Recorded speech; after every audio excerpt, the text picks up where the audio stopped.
অর্ধেক বেলা চলে গেছে, এখন আমি বাকি কাজ কখন করব? 8টা থেকে সিরিয়াল দিলাম সেই মাজারের আরো পিছনে। পাম্পে দীর্ঘ অপেক্ষা করেও তেল না পাওয়ায় ক্ষোভ, সাময়িক বন্ধ অনেক স্টেশন। সংকটের জন্য মজুতদারদের দুষছেন মন্ত্রী। এপ্রিলে দাম বাড়ছে না জানালেন উপদেষ্টা। যেখানেই যান না কেন সেই অ্যাপ ওটা দেখিয়ে দেবে আপনি কতটুকু ফুয়েল নিয়েছেন। গত মাসের সমন্বয় করে আমরা দাম বাড়াই নাই, আগামী মাসে আমরা দামের উপরে কাজ করছি।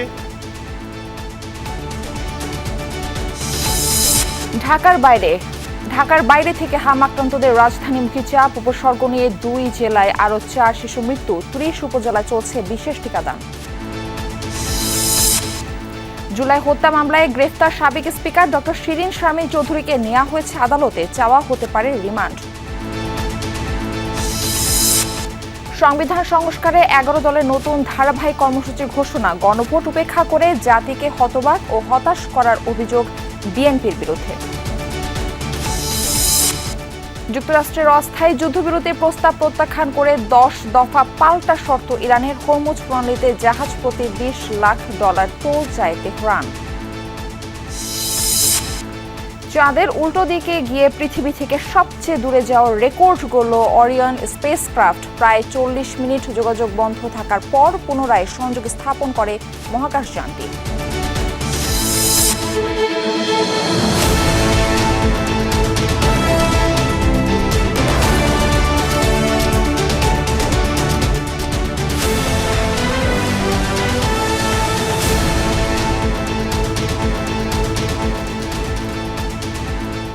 আমন্ত্রণ দুপুরের বাংলাদেশে, আপনাদের সঙ্গে থাকছে আমি মারফি রহমান। এতক্ষণ শিরোনাম দেখছিলেন, এবার বিস্তারিত।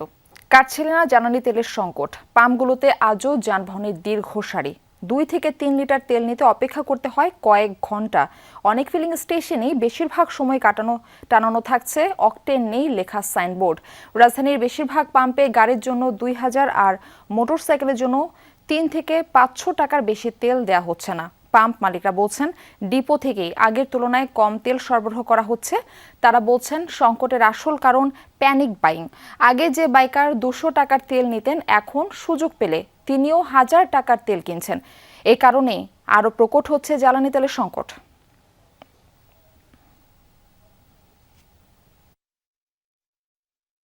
সব পাম্প দিয়ে একসাথে পাম্প তেল দেয় তাহলে এতটা ভিড় হয় না। সকাল থেকে দাঁড়াচ্ছি, এবার ওইখানে ম্যানেজ করতে হচ্ছে, সব মিলিয়ে কষ্ট হচ্ছে অনেক। 4টার সময় আইছি, এই প্রায় 70-80 টাকার পিছনে সিরিয়াল তেল নিতে পারতেছেন আমরা। এই যে 4টে থেকে শাহবাগ মোড়তে সিরিয়াল দিয়েছি, অর্ধেক বেলা চলে গেছে, এখন আমি বাকি কাজ কখন করব? আমি তাও আবার বুড়ে উঠছি। জ্বালানি তেল নিয়ে কমছেই না গ্রাহক ভোগান্তি। বিভিন্ন জেলার পাম্পে আজও যানবাহনের দীর্ঘ লাইন। আবার তেল সংকটের কারণে সাময়িকভাবে বন্ধ রয়েছে অনেক ফিলিং স্টেশন। চাহিদার তুলনায় অনেক কম সরবরাহের কারণে রংপুর বিভাগের 8 জেলায় চরম দুর্ভোগ পোহাতে হচ্ছে ভোক্তাদের। তেলের জন্য এক পাম্প থেকে আরেক পাম্পে ঘুরছেন তারা।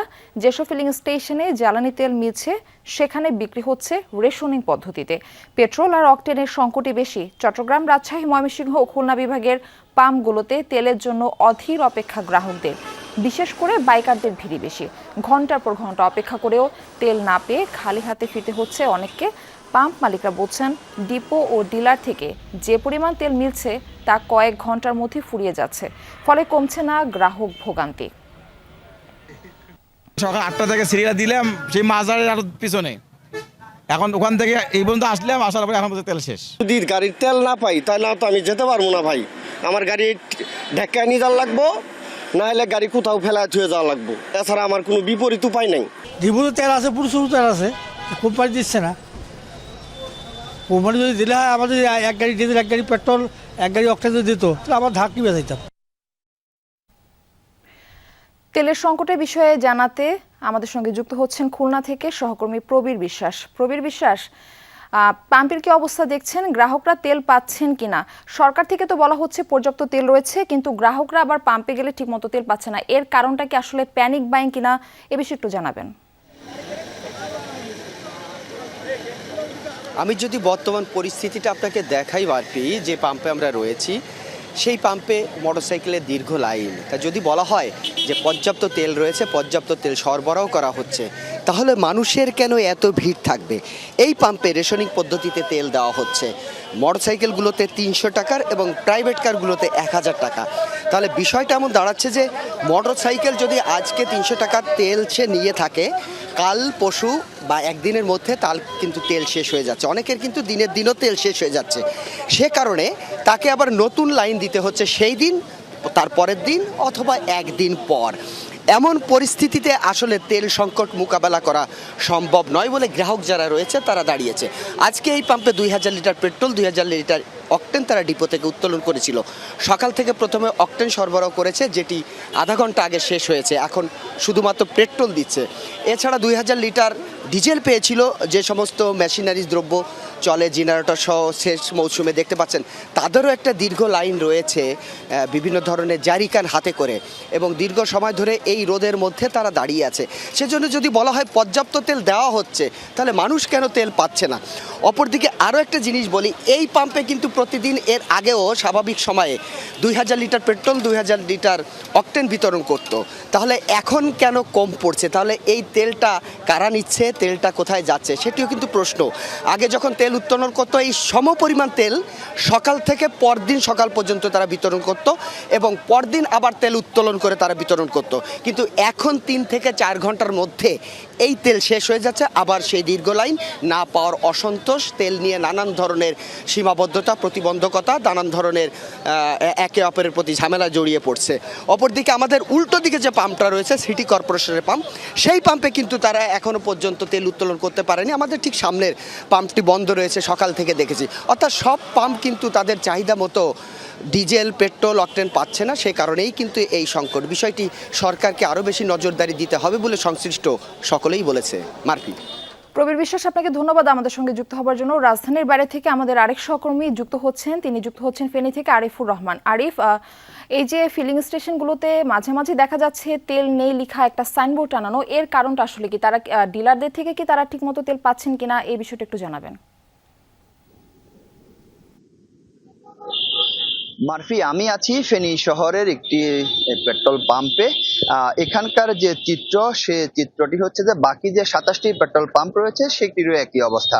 আমরা এখানকার যিনি পেট্রোল পাম্প মালিকের সমিতি, যিনি এখানকার মালিক, যিনি তার সাথে কথা বলেছিলাম, তিনি যেটি জানিয়েছেন যে তারা এই যে চলতি এপ্রিল মাসের তারা 1 তারিখে তারা তেল পেয়েছিল, এরপরে হচ্ছে তারা 5 তারিখে পেয়েছে, এর মধ্যে আর তারা কোনো ধরনের তেল পায়নি। যার কারণে হচ্ছে যে এখানকার যে সকল পরিবহন চালক যারা আছে তারা এসে এখান থেকে ফিরে যাচ্ছে।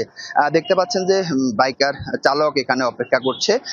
তবে তারা এখানে যোগাযোগ করার পরে তাদেরকে বলছে যে আজকে তারা পে অর্ডার করেছে, হয়তো বা তারা রাত কিংবা সন্ধ্যার মধ্যে তাদের পাওয়ার একটি সম্ভাবনা রয়েছে। এর চিত্র হচ্ছে যে শুধু এখানকার নয়, ফেনীর বাকি 27টিরও চিত্র একই। তারা রেশনিং পদ্ধতিতে যে ডিপোতে তারা তেল দেয়, সেখান থেকে তারা তেল সংগ্রহ করছে। বাকি অন্যান্য যে সকল পরিবহন রয়েছে সেই সকল পরিবহনেরও একই অবস্থা। সেখানে হচ্ছে যে বিশেষ করে হচ্ছে যে এখানে তাদের যখন পছন্দের যখন কাস্টমার আসে তখন তাদেরকে ডিজেল দিচ্ছে। তবে এখানে অকটেন এবং পেট্রোল কিন্তু একদম শতভাগ বন্ধ রয়েছে, তারা সেটি পাচ্ছে না। এখানকার যিনি পেট্রোল পাম্প মালিক সমিতির সভাপতি, তার সাথে আমি কথা বলেছিলাম। তিনি যেটি জানিয়েছেন যে তাদের যে প্রতিদিনের যে চাহিদা 2.5 লক্ষ থেকে 3 লক্ষ লিটার, সেটির কিন্তু মাত্র পাচ্ছে তারা, সেটির 1 ভাগ তারা পাচ্ছে, এটি তারা বলছে। তবে এই যে পেট্রোলের যে কিংবা তেলের যে সংকট, সেই সংকট কিন্তু ফেনীর যে সকল বাসাবাড়ি যেগুলো রয়েছে সেখানেও কিন্তু পড়েছে। কারণ হচ্ছে যে আপনি জানেন যে যখন এই লোডশেডিং হয় তখনই হচ্ছে যে জেনারেটরের মাধ্যমে এখান থেকে তেল সংগ্রহ করে তারা সেটি চালাতে হয়, যার কারণে হচ্ছে যে না পাওয়ার কারণে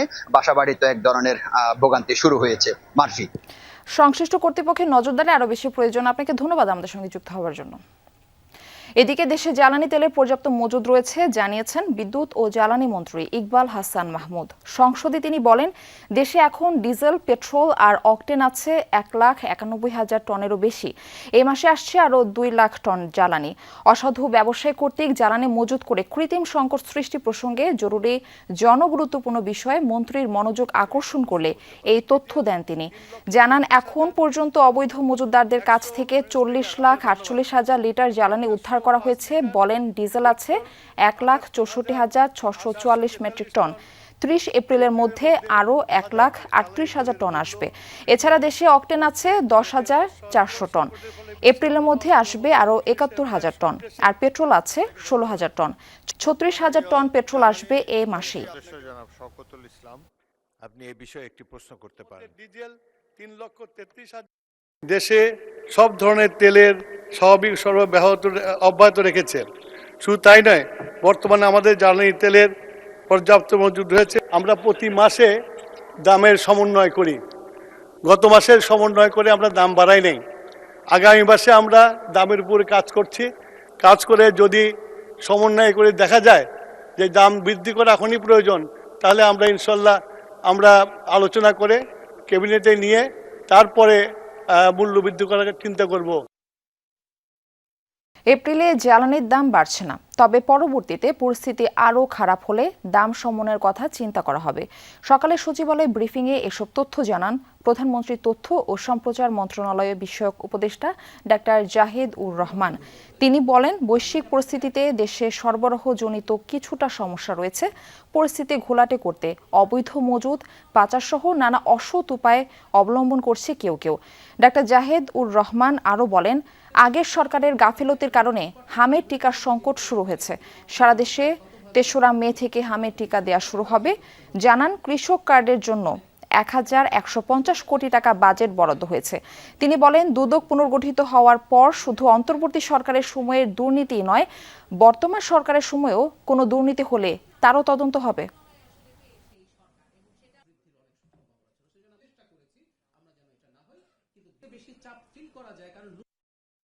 আমরা আজই একটা পাইলট শুরু হতে যাচ্ছে, সেটা হচ্ছে ফুয়েলের জন্য একটা তৈরি হচ্ছে।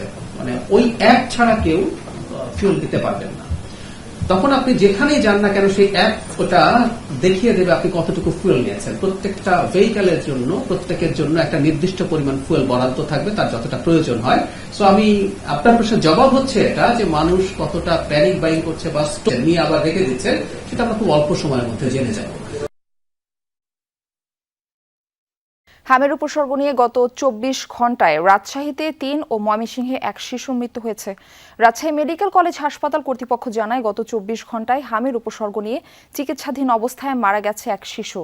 আর নগরীর বেসরকারি রয়্যাল হাসপাতালে মৃত্যু হয়েছে ২ শিশুর। ময়মনসিংহ মেডিকেলে হামের উপসর্গ নিয়ে মারা গেছে ৯ বছর বয়সী ১ শিশু। তার বাড়ি শেরপুরে।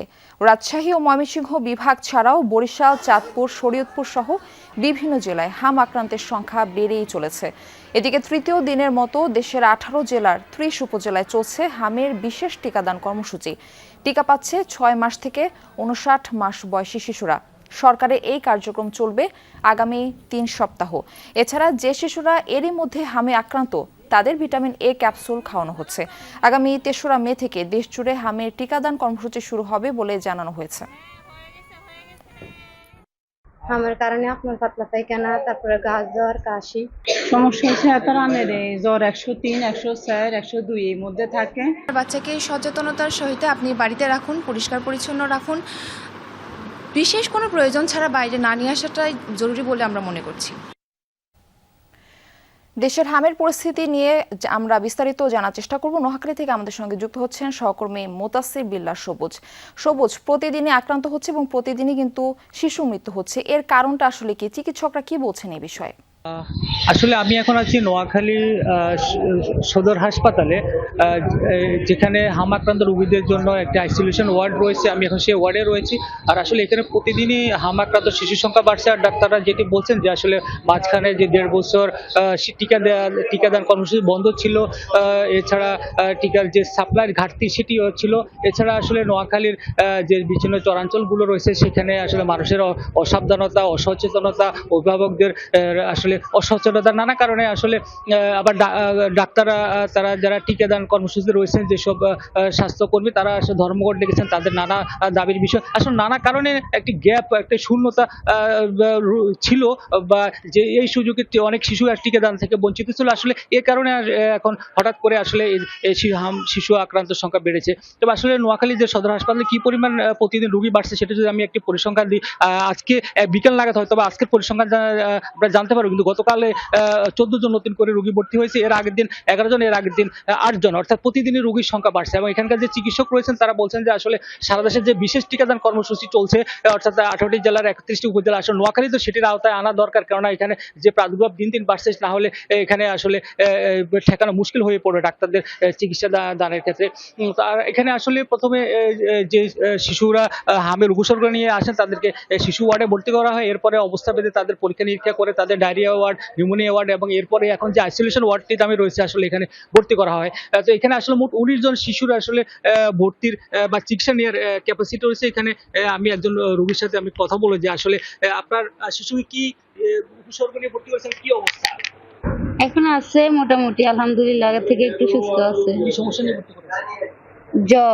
জ্বরের সাথে খিঁচুনির মতো হয়েছে, চোখ মুখ উল্টে ফেলছে, তখন ভর্তি করাইছি, রক্ত পরীক্ষা দিছে, ওগুলা করার পরে বলছে যে হাম। তো আসলে শুনলেন যে এখানে এই যে শিশুটি 5 দিন ধরে আসলে এখানে ভর্তি রয়েছে, চিকিৎসা নিচ্ছে। তো আসলে এখানকার চিকিৎসকরা বলছেন এই পর্যন্ত এই হাসপাতালে মোট 67 জন হাম রোগী ভর্তি হয়েছেন এবং এর মধ্যে 31 জন চিকিৎসা নিয়ে বাড়ি ফিরেছেন। তবে চিকিৎসক বলছেন যে আসলে বিশেষ টিকাদান কর্মসূচি সেটি আসলে নোয়াখালীতে দ্রুত চালু করা দরকার। সবুজ, আপনাকে ধন্যবাদ জানাচ্ছি। শরীয়তপুরে চলছে হামের বিশেষ টিকাদান কর্মসূচি, খোঁজ খবর রাখছেন সহকর্মী SM শাকিল। আমরা তার সাথে যুক্ত হচ্ছি। শাকিল, টিকা কার্যক্রমে অভিভাবকদের সাড়া কেমন দেখছেন, সার্বিক চিত্রটাও জানাবেন। সারা পেয়েছি এবং সারা দেখছি, আমরা সকাল থেকে টিকা কেন্দ্রগুলোতে যারা অভিভাবক রয়েছেন তারা কিন্তু শিশুদের নিয়ে আসছেন এবং টিকা দিয়ে যাচ্ছেন। তবে আমরা যদি বলি বিশেষ একটি উপজেলাকে বিশেষ কেন্দ্রে একটি উপজেলাতে বিশেষ কেন্দ্র দেওয়া হয়েছে, সেটা হচ্ছে জাতীয় উপজেলা, যার কারণে সেইখানে কিন্তু আমরা দেখেছি যে অভিভাবকদের বেশ সারা রয়েছে এবং সেখানে কিন্তু বাচ্চাদের নিয়ে আসছেন এবং তারা ওই উপজেলাটা বিশেষ করার কারণ হচ্ছে সবচেয়ে বেশি কিন্তু জাজিরা উপজেলাতেই হামের প্রভাবটা বেশি হয়েছে, যার কারণে কিন্তু সেই উপজেলাতেই টিকার সেই বিশেষ কেন্দ্রটা করা হয়েছে। ওইখানে আমরা যতটুকু জানতে পেরেছি যে শরীয়তপুরে 96 জন হামে আক্রান্ত হয়েছে, যার মধ্যে কিন্তু 39 জনই সেই জাজিরা উপজেলা, এর মধ্যে কিন্তু 2 জন শিশু নিহত হয়েছে সেই জাজিরা উপজেলাতে। কিন্তু আমরা যতটুকু জানতে পেরেছি যে সিভিল সার্জনের সাথে কথা বলে তারা কিন্তু বলছেন যে প্রত্যেকটা ইউনিয়নে ঘুরে ঘুরে কিন্তু বিশেষ যে কেন্দ্রগুলো রয়েছে সেই কেন্দ্রগুলো করা হচ্ছে এবং সেখানে কিন্তু টিকার ব্যবস্থা করা হয়েছে। তবে গত 2 দিনে কিন্তু 1743টি টিকা দেওয়া হয়েছে এমনটা কিন্তু তারা আমাদেরকে জানিয়েছেন। পর্যায়ক্রমে সেই জাজিরা উপজেলা কিন্তু 30,000 শিশুকে টিকার আওতায় আনা হবে এমনটা কিন্তু তারা বলছেন। পরবর্তীতে সামনের মাসের যে 4 তারিখ থেকে কিন্তু সারা জেলায় জুড়ে কিন্তু সেই বিশেষ কেন্দ্র করা হবে এবং কিন্তু টিকাদানের সেই সুযোগটা শিশুরা পাবে এমনটা কিন্তু এখানকার বলছেন। ধন্যবাদ আপনাকে আমাদের সঙ্গে যুক্ত হওয়ার জন্য। দুর্নীতি করতেই স্বাস্থ্যের কেনাকাটায় মারপ্যাচ রাখা হয়। এই খাতে দুর্নীতি 100% নির্মূল করার ঘোষণা দিয়েছেন স্বাস্থ্যমন্ত্রী সরদার সাখাওয়াত হোসেন। তিনি বলেন, নৈতিকতার উন্নতি না হলে এই খাতের উন্নয়ন সম্ভব নয়। সকালে রাজধানীর মিন্টু রোডের আবু সাইদ কনভেনশন সেন্টারে বিশ্ব স্বাস্থ্য দিবসের অনুষ্ঠানে এসব কথা বলেন স্বাস্থ্যমন্ত্রী। তিনি জানান, অনেক কোম্পানির ওষুধে উপাদানের ঘাটতি আছে, তারপরও তারা চলছে। অন্যদিকে অনেক ভালো কোম্পানিকে নানা কারণে আটকে রাখা হয়। এই খাতের টেকসই উন্নয়নে স্বাস্থ্যকর্মী, ওষুধ কোম্পানি ও প্রশাসন, এই 3 খাতে সবাইকে এগিয়ে আসতে হবে। বিগত 2টা সরকারের একটা বিপর্যস্তকর স্বাস্থ্য কার্যক্রমের ভিতরে থেকে যে ক্রাইসিসটা তারা টিকা সংগ্রহের সৃষ্টি করে গিয়েছে, যাও ছিল তাও দিতে ব্যর্থ হয়েছে 2020-এর পরে। প্রধানমন্ত্রী জনাব তারেক রহমানের গতিশীল এবং বিচক্ষণ নেতৃত্বে আমরা কিন্তু জিনিসটাকে স্ট্রিমলাইন করতে পেরেছি। অদম্য গতিতে এবং নির্ভেজালভাবে কোন রকম বিরতি না দিয়ে আমরা প্রতিদিন জনগণের পাশে থেকে টিকা কার্যক্রম চালিয়ে যাব।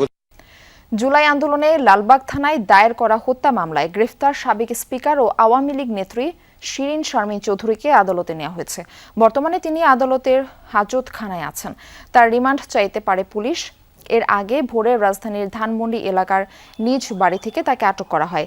DMP media and public relations বিভাগের উপকমিশনার NM নাসিরউদ্দিন জানান, সাবেক স্পিকার ডক্টর শিরিন শারমিন চৌধুরীর বিরুদ্ধে জুলাই আন্দোলনের ঘটনায় রংপুর, উত্তরা ও বনানী থানাসহ একাধিক মামলা আছে। এছাড়া শিরিন শারমিনের বিরুদ্ধে 2024 সালের 27 আগস্ট রংপুর মেট্রোপলিটন কোতোয়ালি আমলি আদালতে একটি হত্যা মামলা করেন দিলরুবা আক্তার নামের এক নারী। শেখ হাসিনা সরকারের পতনের ২৭ দিনের মাথায় পদত্যাগ করেন তিনি। এ সময় আওয়ামী লীগের নেতাকর্মীরা পালিয়ে গেলেও গা ঢাকা দিয়েছিলেন শিরিন শারমিন। এরই মধ্যে আলোচনায় আসেন অজ্ঞাত স্থান থেকে পাসপোর্ট সংগ্রহ নিয়ে। শেষ পর্যন্ত গোয়েন্দা পুলিশের হাতে হত্যা মামলার আসামি হিসেবে আটক হলেন তিনি। ধানমন্ডি থেকে গ্রেপ্তার করা হয়েছে। গ্রেপ্তার ৫টার দিকে ডিবি অফিসে ডিবি হেফাজতে নিয়ে আসা হয়েছে এবং যতদূর আমি জানি যে লালবাগ থানায় বৈষম্য বিরোধী একটা মামলা আছে, সেই মামলা যেটা ডিবিতে তদন্তাধীন, সেই মামলায় তাকে আদালতে সোপর্দ করা হবে। মামলার প্রয়োজনে হয়তো রিমান্ড চাইতে পারে। গণভোটের রায় বাস্তবায়নে সংসদ কোনো সিদ্ধান্ত না আসায় 11 দলীয় ঐক্য ধারাবাহিক আন্দোলনের প্রস্তুতির সিদ্ধান্ত নিয়েছে বলে জানিয়েছেন 11 দলীয় ঐক্যের সমন্বয়ক হামিদুর রহমান আজাদ। দুপুরে রাজধানীর গুলশানে বৈঠক শেষে প্রেস ব্রিফিংয়ে এই ঘোষণা দেন ঐক্যের সমন্বয়ক হামিদুর রহমান আজাদ। জামায়াতের সেক্রেটারি জেনারেল অধ্যাপক মিয়া গোলাম পরোয়ার অভিযোগ করে বলেন, জুলাই সনদে স্বাক্ষর করেও গণভোটকে উপেক্ষা করেছে বিএনপি। এটি জাতিকে হতবাক ও হতাশ করেছে। বাংলাদেশ খেলাফত মজলিসের আমির মামুনুল হক অভিযোগ করেন, অন্তর্বর্তী সরকারের সংস্কারের সিদ্ধান্তগুলোর বিষয়ে বিএনপি পাশ কাটিয়ে যাচ্ছে। গণভোটের রায় কার্যকর না হওয়া পর্যন্ত 11 দল রাজপথে আন্দোলন অব্যাহত রাখবে। এ সময় তিনি আগামী বৃহস্পতিবার থেকে সপ্তাহব্যাপী কর্মসূচির বিস্তারিত জানান। শাহবাগে লিফলেট বিতরণের মাধ্যমে শুরু হবে 11 দলীয় ঐক্যের কর্মসূচি।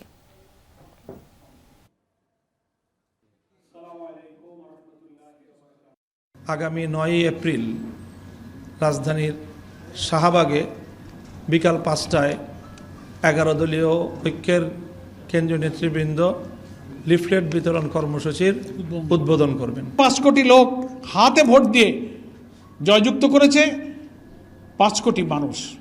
এই গণভোটের ফলাফল অর্থাৎ পুরা জুলাই সনদকে অক্ষরে অক্ষরে আইনে রূপান্তরিত করে সেটা আমাদের সংবিধানের তফসিলে তারা অন্তর্ভুক্ত করতে পারেন। সে সময় এখনো আছে। গুমের বিচারের ব্যাপারে সরকার আন্তরিক। সংসদে আন্তর্জাতিক অপরাধ সংশোধনী বিল 2026 পাশ হলে এই কথা বলেন আইনমন্ত্রী। জানান, যারা গুমের বিচার নিয়ে সন্দিহান তাদের এই আইনটি জানা প্রয়োজন। গুমকে এই প্রথম মানবতা বিরোধী অপরাধ হিসেবে সংজ্ঞায়িত করে সংশোধনী আনা হয়েছে। এ সময় বিরোধী দলীয় নেতা বলেন, বিলটি পাশ করা প্রসঙ্গে আইনমন্ত্রীর এই গুমের কথা অনাহুত। নির্দিষ্ট সময় এলে গুমের আইনের বিষয়ে আলোচনা করার কথা জানান তিনি। পরে স্পিকার আইনমন্ত্রীকে সতর্ক করে বলেন, বিল পাশের সময় এই নিয়ে কথা না বলাই উত্তম।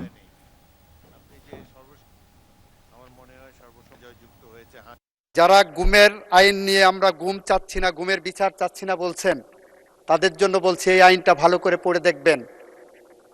যে গুমটা ক্রাইম এগেনস্ট হিউম্যানিটিতে ছিল না, গুমটা ক্রাইম এগেনস্ট হিউম্যানিটির মধ্যে আমরা অন্তর্ভুক্ত করে গুমের ব্যাপারে আমরা যে বিচার করতে বদ্ধপরিকর সেইটারই একটি ডেমনস্ট্রেশন এই আইনের মধ্যে আমরা এনেছি। মাননীয় স্পিকার, এই বিলটি পাশ করা প্রসঙ্গে মাননীয় আইনমন্ত্রী যে কথাগুলো বলেছেন, আমার কাছে এটা অনাহুত এবং এইটার সাথে আমি এটাকে সম্পৃক্ত মনে করি না। এই অংশটা না বললেই ভালো হতো। ওই নির্দিষ্ট সময় যখন আসবে তখন আলোচনায় আমরা অংশগ্রহণ করব। এখানে এই ব্যাপারে আর কিছু বলতে চাচ্ছি না। ফেসবুকে রাষ্ট্র ও সরকার বিরোধী পোস্টে দেওয়ার অভিযোগে ভোলায় আটক জামায়াত কর্মী বিবি সাউদা জামিনে মুক্তি পেয়েছেন। ফৌজদারি কার্যবিধির 54 ধারায় তাকে গ্রেফতার দেখানো হয়েছিল। দুপুরে মুক্তি পান সাউদা। এর আগে বেলা 11টার দিকে তাকে জামিন দেন জুডিশিয়াল ম্যাজিস্ট্রেট আদালত। সোমবার সাউদার জামিন আবেদন করা হলে আজ শুনানির দিন ধার্য করেছিল আদালত। পুলিশ সুপার জানান, ফেসবুক রাষ্ট্র ও সরকার বিরোধী পোস্ট দেয়ায় রোববার রাতে জামায়াতের নারী কর্মী সাউদাকে আটক করা হয়। প্রাথমিক জিজ্ঞাসাবাদে তিনি দায় স্বীকার করেন বলেও জানান পুলিশ সুপার। বিষয়টি নিয়ে তদন্ত চলছে। এদিকে জামিনে মুক্তি পাওয়ার পর সাউদা বলেন, সবার বাকস্বাধীনতা রাষ্ট্রকে নিশ্চিত করতে হবে।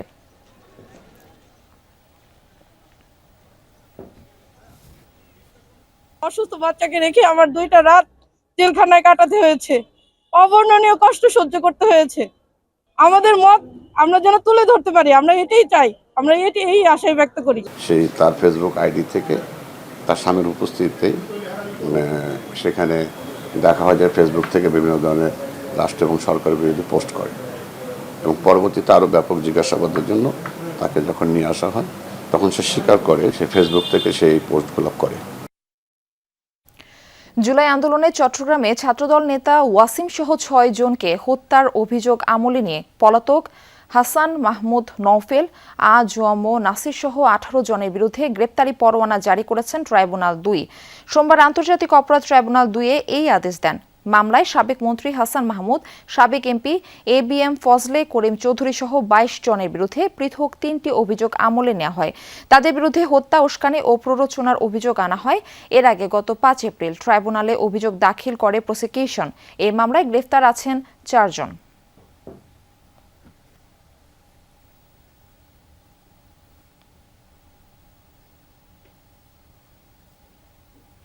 দর্শক, আমরা আগেই যেরকমটা জানাচ্ছিলাম, জুলাই আন্দোলনে লালবাগ থানায় দায়ের করা হত্যা মামলায় গ্রেফতার সাবেক স্পিকার ও আওয়ামী লীগ নেত্রী শিরিন শারমিন চৌধুরীকে আদালতে আনা হয়েছে।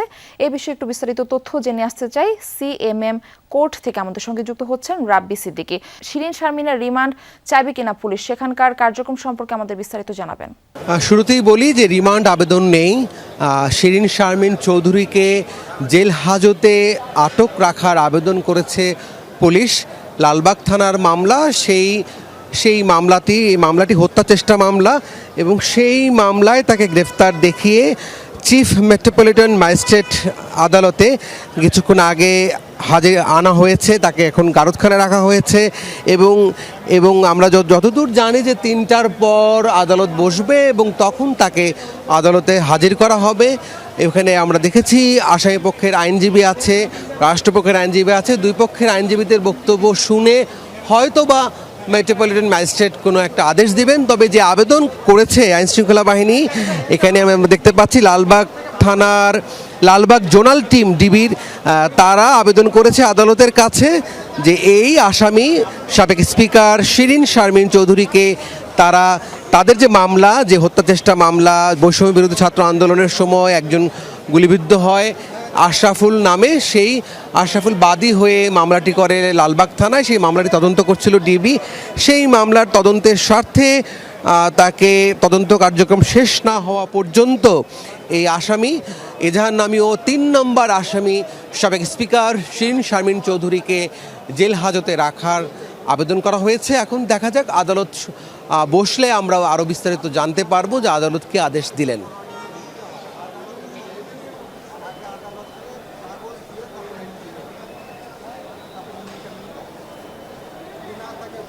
রাব্বি সিদ্দিকী, ধন্যবাদ আপনাকে। হবিগঞ্জের বানিয়াচংয়ে টানা বৃষ্টিতে তলিয়ে গেছে শত শত একর জমির বোরো ধান। আধা পাকা ফলন হারিয়ে দিশেহারা চাষিরা। বৃষ্টি অব্যাহত থাকলে তলিয়ে যেতে পারে আরও কয়েকটি হাওরের ফসল। এতে দুশ্চিন্তায় প্রান্তিক কৃষক। কৃষি বিভাগ ও পানি উন্নয়ন বোর্ড বলছে, ভারী বৃষ্টির কারণে হাওরের নিচু জমিতে পানি আটকে এই পরিস্থিতি তৈরি হয়েছে। টানা বৃষ্টিতে প্লাবিত হচ্ছে হাওরের নতুন নতুন জমি। ফসল বাঁচাতে বাঁধ দিয়ে পানি আটকানোর চেষ্টা চাষিদের। হবিগঞ্জের বানিয়াচংয়ের ইকরাম গ্রামের কৃষক আহলাদ মিয়া ধার দেনা করে হুগলি হাওরে ৮ বিঘা জমি বর্গা নিয়ে আবাদ করেছেন বোরো ধান। ভালো ফলনের সম্ভাবনা থাকলেও তা ডুবেছে পানিতে। ফসল হারিয়ে ঋণ পরিশোধ আর সংসার চালানোর দুশ্চিন্তা ঘিরে ধরেছে প্রান্তিক এই কৃষককে। 8 কের জমা রাখছি আমি জলুবার গাছ থেকে ৩,৫০০ টাকার এই জমিনগুলো ওই দান। তখন আমার বাচ্চা কেমন খাওয়া বাসা করবো। চৈত্রের মাঝামাঝিতে ভারী বৃষ্টিতে ডুবেছে হুগলি হাওরের প্রায় ৫০০ একর বুড়ো ফসল। আধা পাকা ধান নষ্ট হওয়ায় দিশেহারা শতাধিক কৃষক পরিবার। ৬০ জমিন আছে, ঈদের মাঝে পানি ইরম ধরনের উঠছে, হাঁটু পানি কোনোটার মাঝে এবারে পুরাত পানি। এখন এখানে বাঁধের যে অবস্থা, কিন্তু যদি আর কোনো বৃষ্টি বাদল হয় তাহলে এই জমিগুলা মনে কর যে হাজার জমিনগুলা এগুলা নষ্ট হয়ে যাবে। প্লাবনের শঙ্কা রয়েছে বাদেশ্বরা, বালি ও ব্যাঙ্গা হাওরেও। বৃষ্টি অব্যাহত থাকলে তলিয়ে যেতে পারে হাওরের হাজার হাজার একর জমির ফসল। ধার কর্জা করে আনে আইনা এই জমিগুলা করে। ওই সবচেয়ে বড় বিভাগে আছে এই ধরনের মানুষ যারা জমিগুলা জমা করছে, এরা কিন্তু বড় ব্যাঘাতে আসে, বড় কষ্টে আসে। বৃষ্টিটা হয়েছে হওয়ার কারণে পানিগুলো নিষ্কাশন হইতেছে না, প্রপার নিষ্কাশন ব্যবস্থা নাই বিধায় পানিগুলো এখানে জমা হয়ে আছে। জমা হয়ে থাকার কারণে কিছু ফসলের জমি যেগুলো নিচু জমি, তুলনামূলক নিচু জমিগুলা পানির নিচে তলিয়ে গেছে। কৃষি সম্প্রসারণ অধিদপ্তরের দাবি, এখন পর্যন্ত ৮১ হেক্টর জমির ফসল প্লাবিত হয়েছে। আর বৃষ্টি না হলে নতুন করে ফসল ডুবির সম্ভাবনা নেই।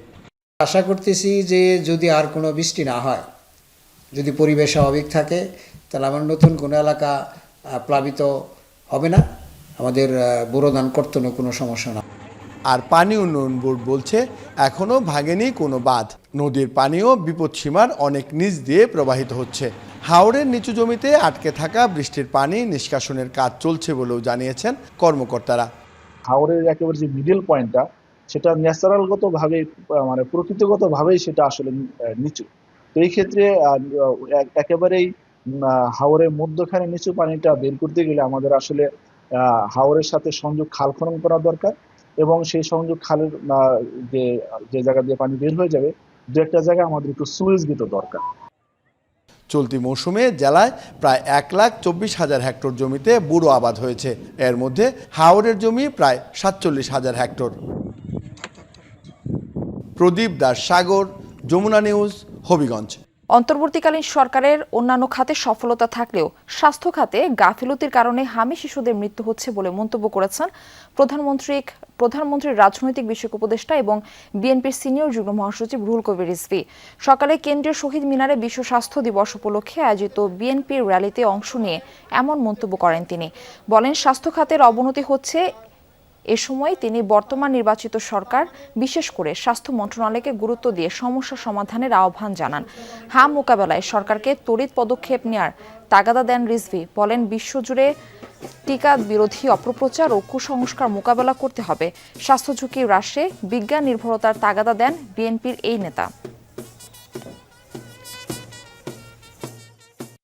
কিছু কুসংস্কার, কিছু টিকা বিরোধী অপপ্রচার, এগুলো যেমন হয়েছে তেমনি উদাসীনতাও রয়েছে। বর্তমান জনগণের দ্বারা নির্বাচিত সরকারকে অতি দ্রুত এই হাম মোকাবেলায় কাজ করতে হবে। এটা স্বাস্থ্য মন্ত্রণালয় এবং জনস্বাস্থ্যের সাথে যারা জড়িত রয়েছেন সবাইকে দ্রুত গতিতে এই পদক্ষেপ নিতে হবে, কারণ এটি একটি নির্বাচিত সরকার। শহরের চেয়ে গ্রামে এখন ব্যবসার গতি বেশি। দেশে এখন অর্থনৈতিক ইউনিটের সংখ্যা 1,17,00,000 ছাড়িয়েছে। 73 লাখের বেশি ইউনিট নিয়ে গ্রামীণ অর্থনীতি এখন বড় চালিকা শক্তি। সকালে অর্থনৈতিক সুমারি 2024 প্রকাশ অনুষ্ঠানে এসব তথ্য জানানো হয়। পরিকল্পনা প্রতিমন্ত্রী বলেন, স্বচ্ছতা, জবাবদিহিতা নিশ্চিত করাই সরকারের অন্যতম অঙ্গীকার। জনবান্ধব অর্থনীতি গড়তে তথ্যের বিকল্প নেই। এই সুমারি দেশের অর্থনীতির বিস্তৃতি, গতিশীল ও সম্ভাবনাময় চিত্র তুলে ধরছে। অনুষ্ঠানে জানানো হয়, এক দশকে প্রবৃদ্ধি হয়েছে প্রায় 50%। ক্ষুদ্র ও কুটির শিল্পের এই জোয়ারকে অর্থনীতির নতুন মাইলফলক বলছেন কর্মকর্তারা। এই যে ক্ষুদ্র মাঝারি শিল্প যদি না বাড়ে, তাহলে পরিষ্কারভাবে আমাদের আয় বাড়বে না। কারণ ট্যাক্স নেটকে আমরা যদি সম্প্রসারিত করতে না পারি, তাহলে তো সরকারের আয় বাড়বে না। সরকার তো ট্যাক্সের ক্ষেত্রে খুবই সীমিত একটা জায়গায় আটকে আছে। ফলে সেই আয় বাড়ানোর জায়গাটা দরকারি, এবং সেই আয় বাড়লে আমাদের এখানে ক্যাপিটাল ইনভেস্টমেন্টও অনেক বৃদ্ধি পাবে। কুমিল্লায় বকেয়া বেতনের দাবিতে ঢাকা চট্টগ্রাম মহাসড়ক অবরোধ করে বিক্ষোভ করেছেন নাসা গ্রুপের শ্রমিকরা। সকাল 10:15টার দিকে পদুয়ার বাজার এলাকায় মহাসড়কে অবস্থান নেন শ্রমিকরা। নাসা স্পিনার্স এবং গার্মেন্টস অনির্দিষ্টকালের জন্য বন্ধ ঘোষণায় প্রতিবাদ জানান তারা। অবিলম্বে বকেয়া বেতন ভাতা পরিশোধের দাবি জানান শ্রমিকরা।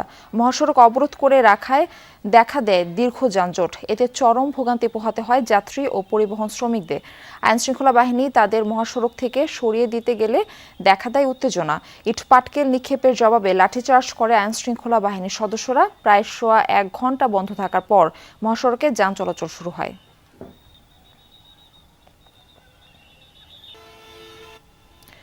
চট্টগ্রাম শহরের সব সড়ক অলিগলি যেন তারের জঞ্জাল। সবসময় দুর্ঘটনার শঙ্কা নিয়ে চলাচল করেন পথচারীরা। পুরো প্রক্রিয়ায় নীতিমালা বহির্ভূত এবং অব্যবস্থাপনায় ভরা বলছেন নগর পরিকল্পনাবিদরা। বিভিন্ন সেবা সংস্থার এসব তার বা কেবল মাটির নিচে স্থানান্তরে একাধিক উদ্যোগ নেওয়া হলেও তা সফল হয়নি। চট্টগ্রাম মহানগরীর অন্যতম প্রাণকেন্দ্র নিউ মার্কেট এলাকার চিত্র এটি। বৈদ্যুতিক খুঁটি থেকে শুরু করে সড়ক বিভাজকের গাছ, এমনকি বিভিন্ন স্থাপনাতেও তারের জঞ্জাল। কুণ্ডুলি পাকিয়ে রাখা ইন্টারনেট ও ডিশ কেবল, বিদ্যুতের তার কোথাও ছেঁড়া, কোথাও নিচে ঝুলছে। যে কোনো সময় ঘটতে পারে দুর্ঘটনা। বৈদ্যুতিক তার থেকে প্রায় ঘটছে শর্ট সার্কিট ও অগ্নিকাণ্ড। ট্রান্সফরমার এটা বারবার এখানে শর্ট খায়। তারপর এই যে এরা বারবার কাজ করে যায়, এই যে তারগুলো দেখেন ঝুলন্ত অবস্থায় আছে। এই জায়গাটা কোনো রকম যদি আগুন লাগে, মানুষ কোনো একটা বিপদ বললে কোথাও যাওয়ার কোনো সুযোগ পাবে না। মুছে দিয়ে চলে যাই। তো এগুলোর জন্য মানুষের আজকে রাস্তায় একটা চুরি বললে তারপরে মানুষের গলায় বাজে, গাড়িতে বাজে। আগুন লাগলে তাপমাত্রা একসাথে একটা ধরবে, একসাথে একটা ধরবে, পুরো সারা সমস্যা হয়ে যাবে। বিভিন্ন সময় অগ্নিকাণ্ডের ঘটনা ঘটেছে। এখান থেকে আমাদের মার্কেটে বিভিন্ন সময় অগ্নিকাণ্ডের ঘটনাগুলো ছড়িয়ে পড়েছে। শুধু নিউ মার্কেট নয়, পুরো চট্টগ্রাম নগরীর একই চিত্র। বিভিন্ন ইন্টারনেট ও ডিশ অপারেটরদের দেয়া সংযোগ অপরিকল্পিত। এতে যেমন বাড়ছে অগ্নি ঝুঁকি, তেমনি নষ্ট হচ্ছে সৌন্দর্য। অগোছালো তারগুলোর জন্য বিভিন্ন ধরনের দুর্ঘটনা ঘটে, তাই ওদের সরকারের একটা ব্যবস্থা নেওয়া উচিত। হাঁটতেছি যে আমরা ইন্টারনেটের লাইন মনে করতেছি, কিন্তু এটা অনেক সময় হয়ে যায় আবার এটা বিদ্যুতের লাইন। একটা খুঁটির ভিতরে অন্তত 10 থেকে 15টা কোম্পানি একইভাবে লাইনটা চালাচ্ছে। প্রয়োজন যেসব ডিসের তার আছে এগুলো থেকে আমাদেরকে উদ্ধার করবে এবং চট্টগ্রাম আরও অনেক বেশি সুন্দর হবে। উন্নত শহরগুলোতে ইউটিলিটি সার্ভিসগুলো আন্ডারগ্রাউন্ড ডাক্ট বা কমন ট্রেঞ্জের মাধ্যমে পরিচালিত হয়। চট্টগ্রামেও সমন্বিত কেবল ম্যানেজমেন্ট নীতিমালা বাস্তবায়নের তাগিদ নগর পরিকল্পনাবিদদের। এখন যে কাজটা হচ্ছে সেটা অবৈধভাবে হচ্ছে। সিটি কর্পোরেশনের পোল, পিডিবির পোল কিংবা টিএনটির পোলগুলো কিন্তু এভাবে তারা কোনো নীতি ছাড়াই এবং কোনো ধরনের অনুমতি ছাড়া এটা ব্যবহার করছেন, বাধ্য হয়ে করছেন। তারের জঞ্জাল দূর করে শৃঙ্খলা ফেরাতে পাইলট প্রকল্পের কথা জানান সিটি মেয়র। যে কেবলগুলো বেশি মোটা সেগুলো কিন্তু আলটিমেটলি নালার সাথে তারা দেওয়াতে অনেক সময় সেটা অবস্ট্রাকশন হতে পারে। তো এই জায়গায় এসে আমাদের সাথে কিছু কথাবার্তা হচ্ছে, আমরা যেগুলো চিকন কেবল সেগুলো আমরা দিতে সম্মত হয়েছি, মোটাগুলোকে আমরা আন্ডারগ্রাউন্ডে নিয়ে যেতে বলেছি। শহীদুল সুমন, যমুনা নিউজ, চট্টগ্রাম। বাড়ছে তাপমাত্রা, বদলাচ্ছে আবহাওয়া। এই জলবায়ুর বিরূপ প্রভাব বাংলাদেশে বেশ স্পষ্ট। উন্নত বিশ্ব এখন সোলার জিও ইঞ্জিনিয়ারিং এর দিকে ঝুঁকছে। এর ফলে সূর্যের কিছুটা তাপ পৃথিবীতে পৌঁছানো থেকে কৃত্রিমভাবে বাধাগ্রস্ত হবে। কমবে বৈশ্বিক উষ্ণতা। এতে বঙ্গোপসাগর অঞ্চলে বদলে যেতে পারে মৌসুমী বায়ুর গতিপথ। সূর্যকে আড়াল করে পৃথিবীকে শীতল রাখা শুনতে অবিশ্বাস্য লাগলেও এমন প্রযুক্তি নিয়ে এখন আলোচনা চলছে। কৃত্রিমভাবে পৃথিবীর তাপমাত্রা কমানোর এই প্রযুক্তির নাম সোলার জিও ইঞ্জিনিয়ারিং। এই প্রযুক্তির বড় সমর্থকদের একজন বিল গেটস। তার মতে কার্বন নিঃসরণ কমানোর গতি খুবই ধীর। শুধু গাছ লাগানো বা বৈদ্যুতিক গাড়ি ব্যবহার করে জলবায়ু পরিবর্তনে এই বড় সংকট ঠেকানো সম্ভব নয়। তাই এই প্রযুক্তিকে তিনি দেখছেন এক ধরনের জরুরি ব্যবস্থা হিসাবে। তবে কয়েকটি ক্ষমতাধর দেশের এই একতরফা ব্যবহারে ক্ষতিকর হয়ে উঠতে পারে এটি। প্রকৃতির স্বাভাবিক নিয়মে এভাবে হস্তক্ষেপ বড় ঝুঁকি তৈরি করছে, এমন অভিমত বিজ্ঞানীদের। সালফার কণাগুলো ওজোন স্তরে ক্ষতি করছে। কৃত্রিমভাবে তাপমাত্রা কমানো হলে মৌসুমী বায়ুর গতিপথ বদলে যেতে পারে। ফলে দক্ষিণ এশিয়ায় কোথাও ভয়াবহ খরা, আবার কোথাও অস্বাভাবিক বন্যা দেখা দিতে পারে। বাংলাদেশের মতো দেশ যারা হিমালয়ে বরফ গলা পানি এবং বঙ্গোপসাগরের উপর নির্ভরশীল, তাদের জন্য ঝুঁকিটা আরও বেশি। জীববৈচিত্র্য হ্রাস পায়, আমাদের যে বায়োডাইভার্সিটি আছে সেটা ক্ষতিগ্রস্ত হচ্ছে, এবং কার্বন ডাইঅক্সাইডের যেহেতু ঘনত্ব কমাচ্ছে না, সেই জন্য কিন্তু মেরিন লাইফ ক্ষতিগ্রস্ত হচ্ছে, গাছপালা ক্ষতিগ্রস্ত হচ্ছে, এবং সরাসরি যে সূর্যের আলোটা আসতো সেটাকেও অনেক সময় কিন্তু এটা প্রিভেন্ট করছে, অর্থাৎ প্রতিহত করছে। এদিকে জলবায়ু পরিবর্তনের ক্ষতি মোকাবেলায় ধুঁকছে বাংলাদেশ। পরিস্থিতি সামাল দিতে বিভিন্ন আন্তর্জাতিক সংস্থা থেকে বিপুল পরিমাণ ঋণ নিতে হচ্ছে। যদিও এসব অর্থে পরিচালিত বিভিন্ন প্রকল্পের কার্যকারিতা নিয়ে আছেও নানা প্রশ্ন। ফলে জলবায়ু পরিবর্তনজনিত ক্ষতির পাশাপাশি বাড়ছে ঋণের বোঝা। আমাদের এনফোর্সমেন্টের এই জায়গাতে কিছুটা ঘাটতি আছে। আপনারা জানেন যে আমাদের জনবলেরও ঘাটতি আছে। কাজেই সব কিছুই আমরা যে ডে টু ডে কাজগুলো করতে হয়, সেই কাজগুলোই কিন্তু আমাদের জনবলের যে পরিমাণ ঘাটতি আছে সেটা করা সম্ভব হচ্ছে না। তো সেক্ষেত্রে আমরা সত্যিকার অর্থে, যদি আমি যে কথাটি বললাম যে আমাদের সক্ষমতা তৈরি করতে হবে, আমাদের কর্মদক্ষতা বৃদ্ধি করতে হবে, আমাদেরকে সব জায়গায় কাজ করার মতো অবস্থাটা তৈরি করতে হবে। বিশেষজ্ঞরা সোলার জিও ইঞ্জিনিয়ারিং এর এক ভয়াবহ দিক তুলে ধরে বলেছেন, পৃথিবীকে বাঁচানোর চেষ্টা করতে গিয়ে নতুন কোনো বিপদ ডেকে আনা তা কোনোভাবেই গ্রহণযোগ্য নয়। শাজদিন অন্তরা, যমুনা নিউজ, ঢাকা। অস্থায়ী যুদ্ধবিরতির প্রস্তাব প্রত্যাখ্যান করে 10 দফার নতুন প্রস্তাব দিয়েছে ইরান, যা মধ্যস্থতাকারী পাকিস্তানের মাধ্যমে অবহিত করা হয়েছে যুক্তরাষ্ট্রকে। ইরান ও মার্কিন বিভিন্ন গণমাধ্যম জানিয়েছে এই তথ্য প্রস্তাবে স্থায়ীভাবে সংঘাত বন্ধে নিজেদের শর্ত তুলে ধরেছে তেহরান, যার মাধ্যমে রয়েছে হরমুজ প্রণালী দিয়ে পারাপারে জাহাজ প্রতি $20 লাখ টোলের দাবি। সোমবার যুক্তরাষ্ট্রের ৪৫ দিনের যুদ্ধবিরতির প্রস্তাবের আনুষ্ঠানিক প্রতিক্রিয়া জানিয়েছে ইরান, প্রত্যাখ্যান করেছে অস্থায়ী সংঘাত বন্ধের পরিকল্পনা। মধ্যস্থতাকারী পাকিস্তানের মাধ্যমে পাঠিয়েছে পাল্টা 10 দফা প্রস্তাব, যাতে তুলে ধরা হয়েছে নিজেদের শর্ত। কি আছে তেহরানের প্রস্তাবে? সাময়িক নয়, স্থায়ীভাবে যুদ্ধবন্ধ চায় তেহরান। ইরান আর হামলার শিকার হবে না, দিতে হবে সেই গ্যারান্টি। হিজবুল্লাহর ওপর হামলা বন্ধের দাবিও জানিয়েছে। রয়েছে তেহরানের ওপর থেকে সব নিষেধাজ্ঞা প্রত্যাহারের শর্ত। সবচেয়ে আলোচিত বিষয় হরমুজ প্রণালী ইস্যুতেও তুলে ধরা হয়েছে স্পষ্ট দাবি দেওয়া। বলা হয়েছে, হরমুজ প্রণালী পাড়ির জন্য জাহাজ প্রতি $20 লাখ টোল দিতে হবে। আরেক প্রান্তে থাকা ওমানের সাথে ভাগাভাগি করা হবে এই অর্থ। নিজেদের শেয়ারের অংশ ক্ষতিগ্রস্ত অবকাঠামো সংস্কারে ব্যয় করবে ইরান। বিস্তারিত না জানালেও তেহরানের প্রস্তাব সন্তোষজনক নয় বলে মন্তব্য করেছেন মার্কিন প্রেসিডেন্ট ডোনাল্ড ট্রাম্প। তারা একটি প্রস্তাব তৈরি করেছে, সুনির্দিষ্ট প্রস্তাব। এটা গুরুত্বপূর্ণ পদক্ষেপ, তবে যথেষ্ট ও ভালো নয়। যুদ্ধ খুব দ্রুত শেষ হতো যদি তারা জানতো কি করতে হবে। হোয়াইট হাউসের একাধিক কর্মকর্তার বরাতে মার্কিন গণমাধ্যম ওয়াল স্ট্রিট জার্নাল জানিয়েছে, বেঁধে দেয়া ডেডলাইনের মধ্যে ওয়াশিংটন ও তেহরানের সমঝোতার সম্ভাবনা নিয়ে নিজেই আশাবাদী নন ট্রাম্প।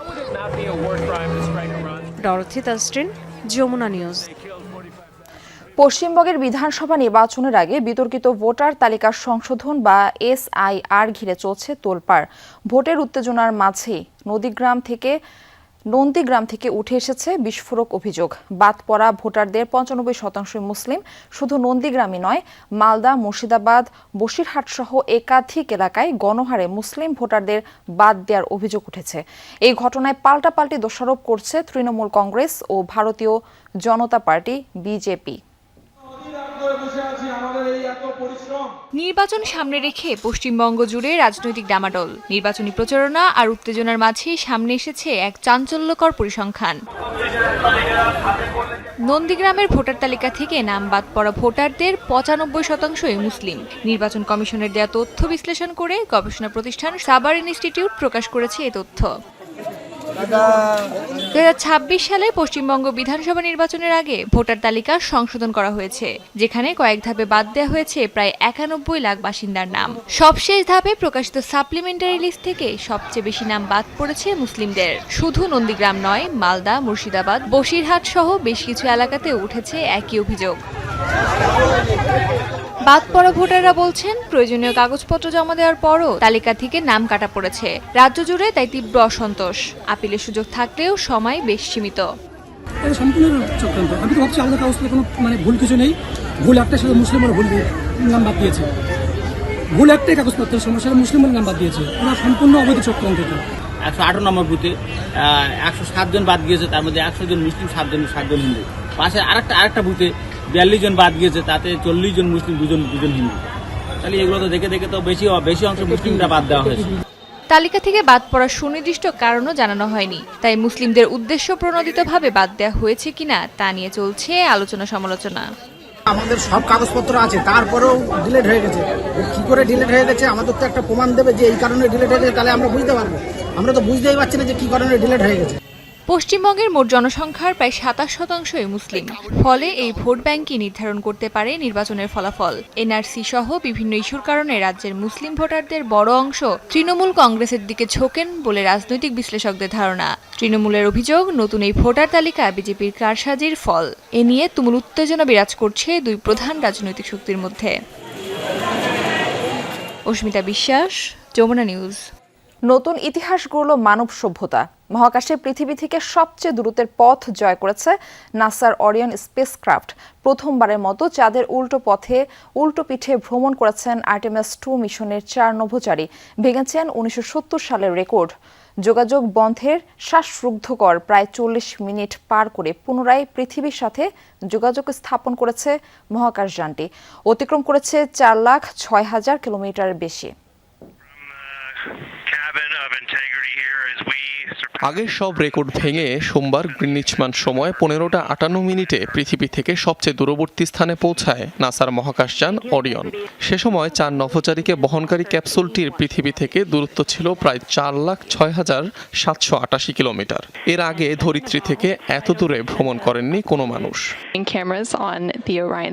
আর্টেমিস 2 চন্দ্রাভিযানের মূল লক্ষ্য ছিল চাঁদের কক্ষপথের সবচেয়ে দূরবর্তী স্থান অর্থাৎ উল্টো পিঠে পৌঁছানো, যা এই মিশনে সম্ভব হয়েছে। প্রথমবারের মতো এমন অবস্থান থেকে পূর্ণগ্রাস সূর্যগ্রহণের অপার্থিব দৃশ্য পর্যবেক্ষণ করেন নভোচারীরা। চাঁদের পেছনের দিকে যাওয়ার সময় পৃথিবীর সঙ্গে প্রায় 40 মিনিট যোগাযোগ বন্ধ ছিল অরিয়নের। পরবর্তীতে সেই অংশ ঘুরে আসার পর আবারও নাসার নিয়ন্ত্রণ কক্ষের সাথে যোগাযোগ স্থাপিত হয় ক্যাপসুলটি। বিরল অভিজ্ঞতার জন্য নভোচারীদের শুভেচ্ছা বার্তা জানিয়েছেন মার্কিন প্রেসিডেন্ট ডোনাল্ড ট্রাম্প।